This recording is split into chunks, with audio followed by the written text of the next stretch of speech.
proyek pembangunan Embung Sanur. Proyek sedang berjalan dan dikerjakan.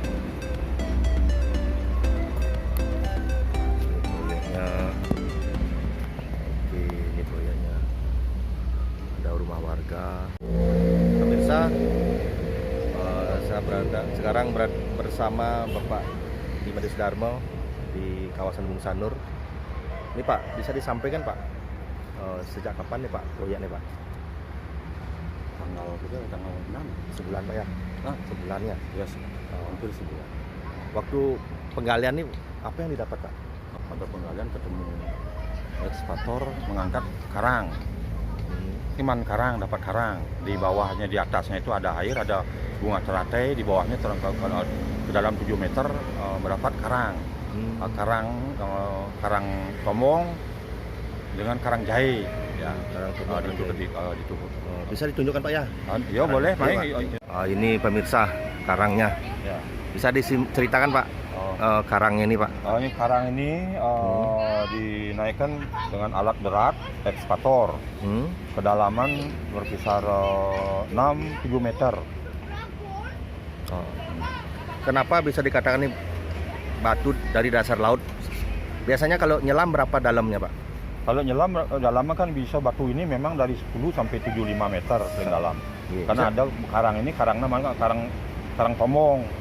Dan ada bisa ditunjukkan Pak sambil bisa ditunjukkan. Ini kerangnya.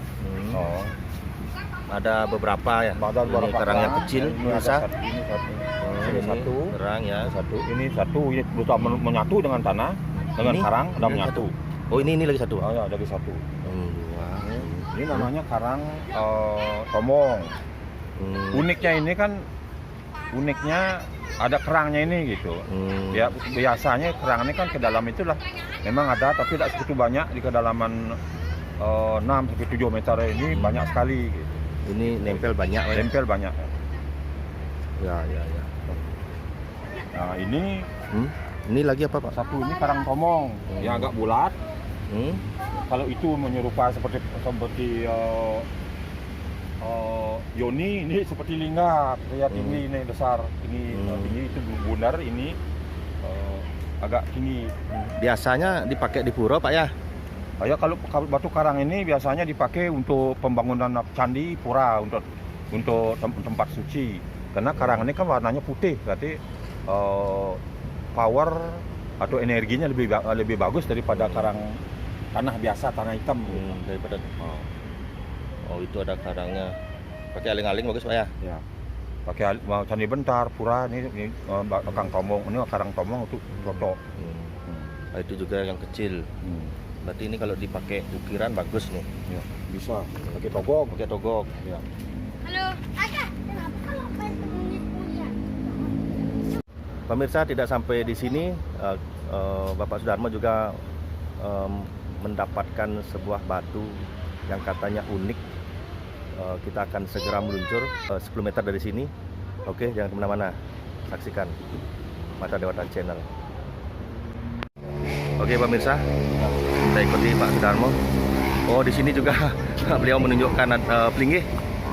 Pelinggih. Nah, silakan dijelasin Pak. Pelinggih napi sebenarnya ini. Ini artinya karena kita berkebun sudah hampir 50 tahun di sini, mengabdi dengan tempat ini 50 tahun lah di sini. Jadi ini tanah ini sebagai hak guna pakai. Karena sekarang sudah embung yang pakai, ada proyek embung.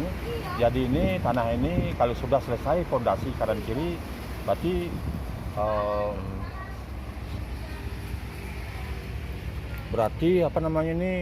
sudah tempat ini sudah dikuasai Lembung. Dikuasai Lembung ya. Jadi nanti bisa diganti mungkin atau diganti dengan apa? Itu ini, pihak Embung ya. Sudah pihak Embung gitu. Tapi ada material ini sesuatu, ada karang ini akan kembali ke bawah ke rumah. Kembali ke rumah. Karena ini karang air itu dapat di Loluan Semawang, di Jantung Kali Kacau. Nah, kemudian ini timah besar Yayan Kreng di timah raksasa ini. Oh ini gitu. Ini untuk tempat Tirto nih ya. Oh ya. Kalau ini waktu ekskavator membelah gunung di Pandawa, di bukit. Ini tumbuh di sini pohon di samping priang ini. Yang sebenarnya kan cuma pengayangan. Kalau sudah selesai nanti ada sudah di sini saya pribadi artinya dengan tulus ikhlas mengikhlaskan apa yang ada di sini, tanaman udah digusur dan sebagainya dibikin tanaman baru. Ya, Ya, gitu ya. lanjut Pak, menunjukkan batu tadi itu Pak yang diceritakan Ya. semacam Bukan batunya. hormat begitu apa semacam penyu itu. Ya, pemirsa, kita saksikan Aduh, udah ring mau, udah ring. batu penemuan di penggalian Embung Sanur seperti apa. Ini ternyata di depan rumah nih pemirsa, tepat di depan rumah nih posisinya.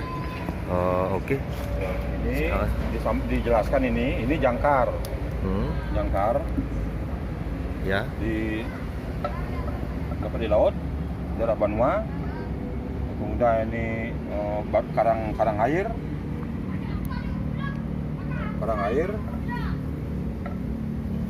Dapat di Semawang, Teluk Semawang. Kemudian ini yang baru didapatkan diangkat oleh ekskavator. Ini di kawasan Mung. Ini Yoni, ini orang kayak sujud untuk batunya, kayak mempersilahkan seseorang masuk ke dalam rumah gitu. Semacam penyu juga Pak ya. Enggak, kayak manusia. Oh, kayak Kalau manusia. dari sini kan kayak manusia sujud mempersilahkan Oke, untuk nunduk dia gitu. Ini seperti manusia nunduk. Kalau di Sumatera nih maling kundang nih Pak. Yang maling kundang ini Lingga Yuni Pak ya. Ya, ini kelompok ini Yoni. Oke. Baik pemirsa, selanjutnya kita tanyakan ke Pak Sudarmo. Pak, seandainya embung ini selesai dan punya semacam pura atau periangan, pasti kan filosofi Ya. harus dikumpulkan. Ya. Karena banyak orang tidak tahu kawasan apa sih sebenarnya di embung ini. Ya. Bisa ceritakan Pak, apakah ada sejarah apa gimana Pak? Ya, kalau ini tanah Mung ini, tanah ini kan lokasinya kan di kawasan daerah Sanur Kauh, dari Penyaringan sampai ke dalam Pengembak, Mertasari. Jadi kisahnya ini, tanah ini seperti yang saya dapat info dari Mangku, dari teman dari Sanur, bahwa ini dulu ada suatu kerajaan Dabian Timul begitu. Jadi kegiatannya pada waktu itu laut ini masih di darat jauh dari tempat ini. Kegiatannya beliau itu kan nyari ikan. Akhir pada suatu hari jaringnya itu tertinggal atau hilang, dianggap niki hilang. Akhirnya karena dulu itu kan orang seperti manusia, memang manusia setengah dewa. Akhirnya diikuti jaring itu sampai ke kawasan Sulawesi.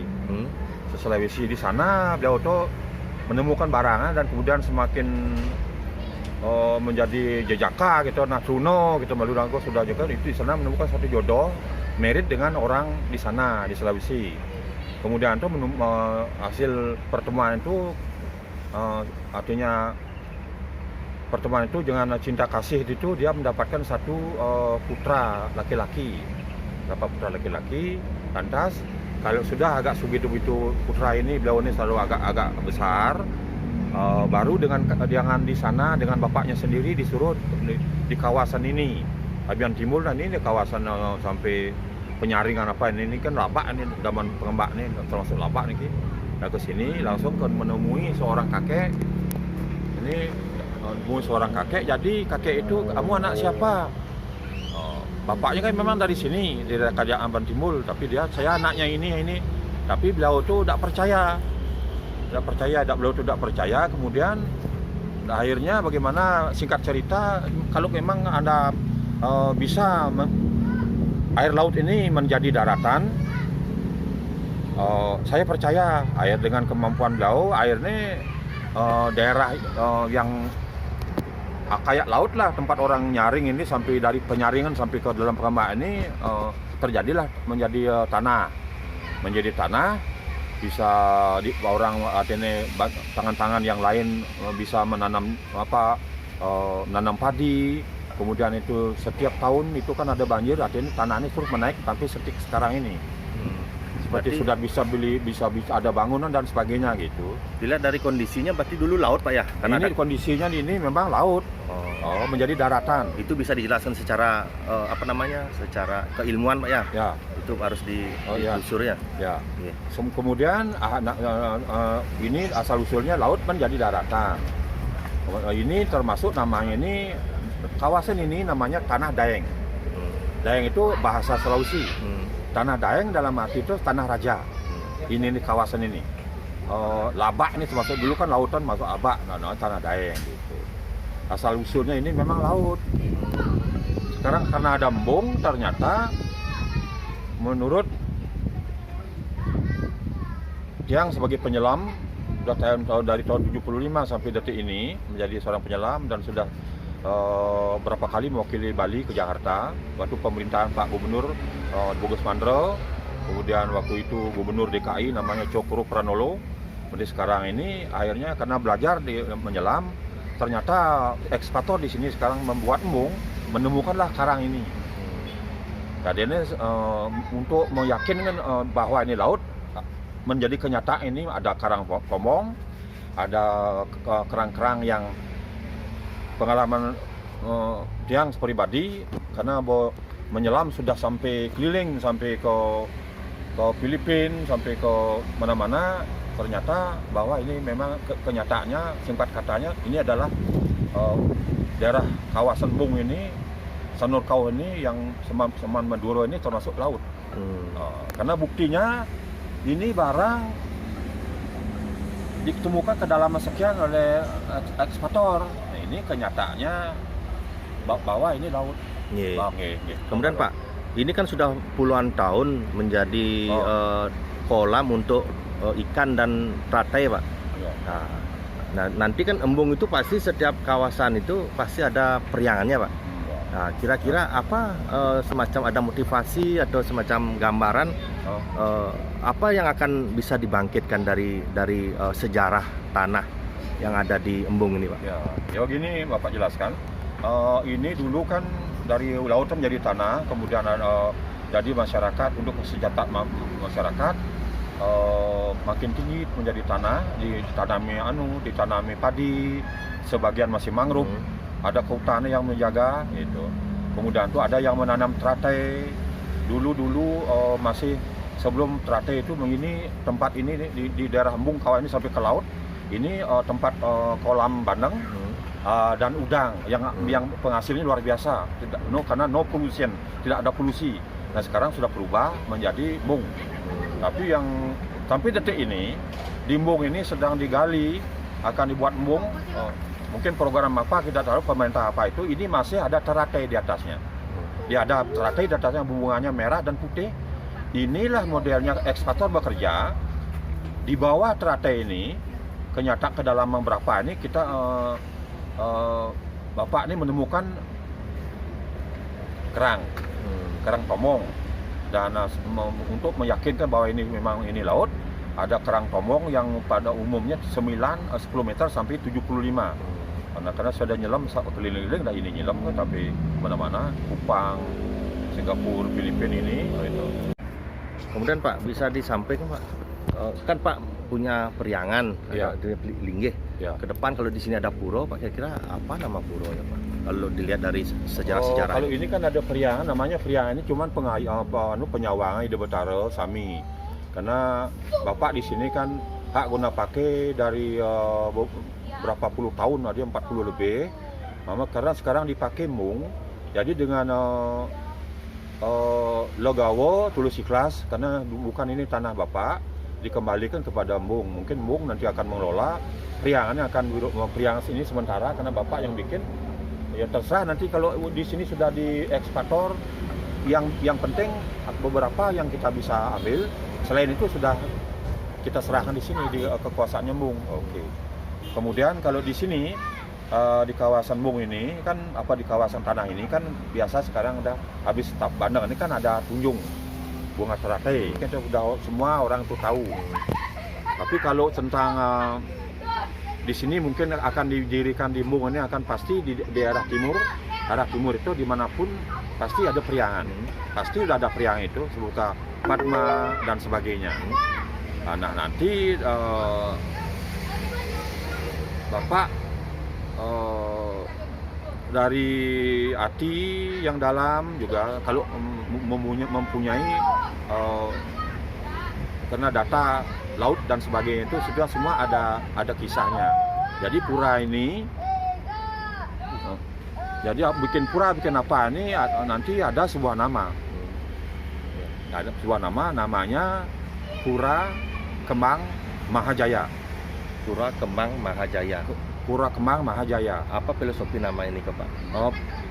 Filosofi dari bunga kemang Mahajaya, kenyataannya detik ini hari ini masih ada teratai di bawahnya, sedangkan ini gunung laut dulu. Karena di dasar laut juga ada bunga. Itu namanya kemang Mahajaya. Makanya kalau bikin pelinggih mungkin aja kalau disetujui itu nama waktu karena ini pura atau pelinggih kemang Mahajaya atau pura kemang Mahajaya. Itu karena di dasar laut ini kan Mung ini ada daerah kawasan ini kawasan tanah ini kan dalam pengembang dan sebagainya kan ini laut. Di dasar laut itu namanya ada di dasar laut ini kemang yang bernama itu kemang Mahajaya. Kalau di atas kita kan seluruh dunia udah tahu lotus atau kemang teratai. Walaupun dia tumbuh di lumpur, kalau dia sudah tumbuh ke permukaan, dia tidak akan ternodai apapun, dia akan menjadi kemang, mekar, harum dan sebagainya. Sedangkan mereka tumbuh di lumpur. Oke. Terima kasih, Pak ya. Ya, waktunya. Ya, Nanti makasih. ketemu lagi. Oke, sampai jaya ya. Terima kasih pemirsa. Sampai jumpa di episode selanjutnya.